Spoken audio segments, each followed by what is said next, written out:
Oi pessoal, tudo bom? Hoje eu vou falar com vocês então sobre o livro do Everaldo Rodrigues, né? O novo livro dele, o lançamento, é o Quiumba. Para quem não sabe, o Everaldo ele é o autor do Capeta Caolho contra a Besta Fera, do Passeio Noturno, Mal Menino, Horário de Verão, enfim gente, eu sou muito fã do Everaldo. É um autor nacional de terror, tá? Ele me cedeu o livro e por enquanto só tem e-book, tá gente? Ele não saiu em versão física, pelo menos ainda. Vou comentar um pouco então com vocês a respeito dessa história, né gente? Quiumba, ele é um livro de terror, né? Ele é um livro de suspense, thriller, tem uma mistura de tudo um pouquinho, né? Conta a história então, gente, do Bento, que é um rapaz atormentado através dos sonhos por coisas que ele não sabe explicar. A princípio parece uma paralisia do sono, e paralisia do sono é uma coisa que mexe muito comigo, porque é uma coisa que eu tenho desde que eu era criança e é quase toda noite acontece. Assim, gente, é uma sensação que não tem como você se acostumar nunca. É que nem eu falei, desde criança eu nunca me acostumei com essa sensação, porque é uma coisa muito assustadora,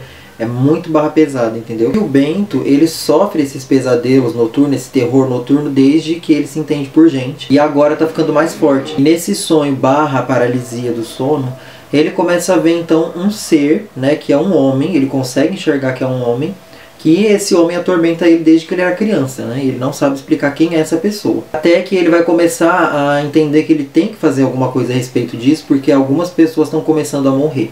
Pessoas próximas a ele. Ele entende que tudo isso tem a ver com esses sonhos. Ele vai ter que investigar o que está acontecendo. O livro ele se passa, gente, se não me engano, em 1937. O Bento ele é um fotógrafo de um jornal do Rio de Janeiro. Ele é um rapaz preto, favelado, né, e sofre então aquele preconceito. O racismo ele tá ali, é óbvio que ele tá ali, né, e você consegue sentir aquela pressão que o Bento enfrenta, né. A culpa acaba sempre caindo pra cima dele, tem até uma cena que ele quebra uma câmera, ele tem que acabar trabalhando de graça para poder pagar essa câmera, né. Aí a história vai, a história vem, a gente vai ter então uma história paralela a essa. Na verdade vamos ter algumas histórias paralelas a essa, que vai se passar então lá em novembro de 1910. E é então ali aquele período onde teve a revolta dos marinheiros, a gente, que é conhecido como a revolta da Chibata, que é uma história bem... A gente aprendeu isso na escola, né? Alguns marinheiros se revoltaram contra os seus superiores, né? E fizeram um motim no navio a respeito de longos castigos, né? Envolvendo chicoteadas, envolvendo chibatadas. Então eles, fartos daquilo, resolveram fazer um motim. A princípio eles conseguiram o que eles queriam, né? A chibatada foi abolida ali daquele período dos navios e tal. Mas claro que essa revolta não ia sair impune, né, gente? Teve então o seu castigo, né, digamos assim. Muita gente morreu. Tem até ali na Ilha das Cobras, acho que é no Rio de Janeiro mesmo, na Ilha das Cobras, os prisioneiros eles foram encarcerados numa cela apertada. Se não me engano, mais de 16 marinheiros foram presos ali, envolvendo um deles, que é um dos protagonistas do livro, tá? E foi um sobrevivente dessa cela apertada. O cal viva, né, que era um produto que eles colocavam na cela para poder limpar a cela, mas ao mesmo tempo aquilo causava uma nuvem tóxica para aqueles marinheiros que ficavam praticamente dentro de um forno. E a escrita do Everaldo, ela é muito cruel, é muito assim crua, é muito verdadeira, é muito...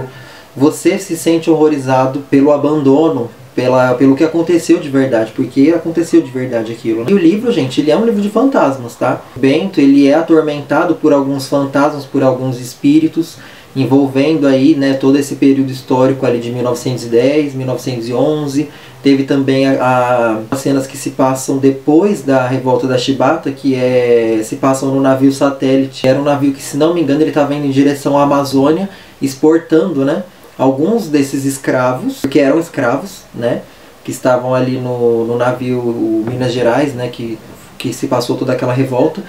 E eles estavam também levando outras pessoas que eram acusadas de vadiagem, vagabundos, que não... Enfim, a maioria deles negros, né, gente? Então, se passa ali também. E alguns capítulos são feitos de trás para frente, para dar, então, essa sensação do que aconteceu, da gravidade do que aconteceu, né? E apesar do livro ser um livro de fantasmas, dele ter um quê sobrenatural, envolvendo misticismo, envolvendo a Umbanda, né? Entidades de matiz africana, envolvendo crendices daquelas pessoas. Toda essa aura mística, todo esse horror fantasmagórico, ele não supera o horror real, o horror de abandono, né? Daqueles marinheiros abandonados ali para morrer É uma escrita que ela parte o seu coração de um jeito muito forte, assim. Então ele é um livro que te faz pensar em muita coisa. Se sente horrorizado pela história real e não pela ficção, aqui no caso dos pesadelos, dos sonhos, das visões, dos fantasmas. Fora isso, ele é um livro bem dinâmico. Você quer entender o que está acontecendo com esses personagens. Você tem aqui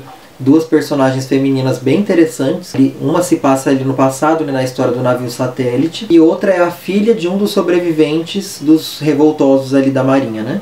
São algumas histórias paralelas ali, mas elas te deixam, assim, elas te ceifam, gente, sabe? É uma foice que passa assim em você, porque são personagens que aparecem e elas te deixam assim marcado de uma forma muito triste, né? Outros personagens secundários, pra mim, foram muito cativantes. Você tem o melhor amigo do Bento, que tá ali com ele o tempo todo, tentando resolver, tentando investigar, e acredita muito no amigo, que é o Lorenzo. Também é um jornalista do jornal ali que eles trabalham, né? Você tem os filhos da puta, que são os chefes, né? Do jornal ali, que são uns cuzões. O irmão do Bento também é muito cuzão, sabe? Ele é aquele típico irmão mais velho, chato, que não entende o que é estar na pele dele, né? O Bento, ele é adotado, então ele acabou caindo numa família rica, burguesa e branca. Então é muito complicado, gente, o que o Bento passa, assim, sabe? Dá uma vontade de entrar no livro e acolher ele, porque ele é muito sofrido, assim, sabe? Ele é um personagem muito sofrido, ele sofre esses fantasmas, esses ataques desde criança, e ele sempre foi crescendo com essas chagas. Então ele é um personagem muito cansado, ele é um personagem muito que só quer respirar. Então, gente, é um livro muito, muito bom, muito interessante. É um livro que te traz aí uma bagagem histórica desse período, né, sombrio, que foi a revolta da Chibata, que foi o Rio de Janeiro ali naquele período, né. A gente sabe que praticamente toda a história do Brasil, né, a história das civilizações, de tudo, da colonização, ela é regada em sangue, em cal, em ossos, e é muito triste, assim, sabe? É muito interessante você ter um pensamento de que, e se essas pessoas tivessem a sua vingança? E se todo mundo que sofreu aquele período, que foi preso, escravizado, abandonado para morrer sozinho, abandonado para morrer como indigente, e se essas pessoas tivessem uma chance de se vingar, né? Será que isso seria correto? Então é uma coisa que a gente pensa muito, assim, sabe? O final do livro, ele é muito recompensador, por um lado, porque ele te dá um respiro, assim, de justiça mesmo, né? De você ver, você tem essa sensação gostosa. E geralmente os livros do Everaldo são sempre assim, gente. Eu não sei se vocês já perceberam. Eu acho que eu já li quase tudo do Everaldo. E os livros dele, apesar de serem bem cruéis, assim, né? Ter esse terror bem forte, eles sempre tem um final mais bonitinho, assim, mais recompensador. É como se você ganhasse uma recompensa por passar por tudo aquilo. E acaba lembrando a gente de que a vida, apesar de ser muito... que o mundo, apesar de ser uma merda, vamos falar o português claro, né? O mundo, apesar de ser uma merda, ele tem uma outra parte que não é uma merda. Então o problema é que a gente fica às vezes só olhando para um lado e esquece de olhar para o outro. Mas o problema aí que tá, né? Se você olha muito para o outro lado, você acaba esquecendo desse abismo. E você pode acabar caindo nele. Então o ideal seria mesmo você caminhar ali no meio, né? Entre os dois, tentar achar um equilíbrio entre essas duas coisas. E eu acho que os livros do Everaldo têm muito isso. Eu não gosto muito daquele livro que é muito pessimista, sabe? Eu não gosto. Eu gosto de histórias que tenham essa recompensa no final, que fazem a gente lembrar de que nem tudo está perdido, de que nem tudo é tão horrível assim, né? De que tem um lado de luz, um lado de recompensas, um lado de se respirar, né? E se sentir injustiçado, se sentir vivo. Tem várias citações assim bem interessantes, né? De frases que te fazem pensar e que te fazem refletir nessa questão do abandono que eu falei. É muito poético. Tem uma cena que ele está falando ali, se não me engano, eu acho que é na parte que ele tá que a personagem, né, que está narrando, ela fala ali sobre o porão do navio satélite, que é onde todos os escravos, os presos, os que eram considerados vadios, estavam ali, né, sendo transportados então ali para a Amazônia.